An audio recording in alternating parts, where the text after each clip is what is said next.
So absolutely stoked to be able to be doing a project on this street. We're at Mermaid Avenue, Maroubra. It's sort of a little hidden gem right in between Quincy and Maroubra, Lurline Bay. So we're pretty much a stone's throw away from the water, very nice and close. So obviously it brings its complexities with the build. We've built a lot of complex projects, which I think that is where we give our best value to the clients. We love coming up with solutions and love our problem solving.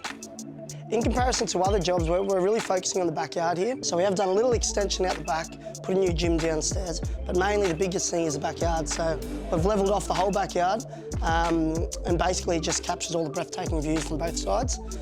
We've got over 100 square metre pitch and putt course, we've got a new spa, we've got a new pool. The idea here is to make it very user-friendly, so pretty much everything, there's a lot of lights here, a lot of fancy lights as well, and they're all based on an app, so everything's app-based here, and everything's low maintenance. At night time, a lot of backyards at night time, you might have a big spotlight or some garden lights, some spike lights, something like that. In here, it absolutely lights up. We had a pretty nice detailed set from Dowse Architects, which we ran through a lot beforehand. The biggest feature is obviously the putting green at the back. It was an awesome challenge to try and figure out.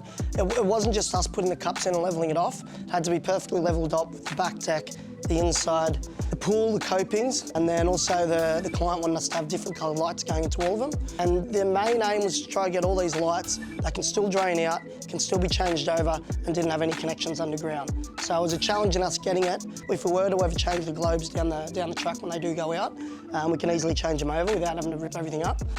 So we decided to go with a motorised louver roof, which was Skymax, which is a powder-coated aluminium. And with that and the MagnaTrack blind, which is another app-based product, we can basically let light in when we want it, or we can get privacy when we need it as well. So everything has to be tested so much more when you're building places like this. It's a lot harder to build, but I think the satisfaction you get from it is definitely something better. That's why we actually choose to preserve our places as well. We do offer like a maintenance program afterwards because we want to take ownership over the whole build and we don't really want to leave it to somebody else to ruin. We take pride in what we do and then we want to preserve the house for, for a lifetime.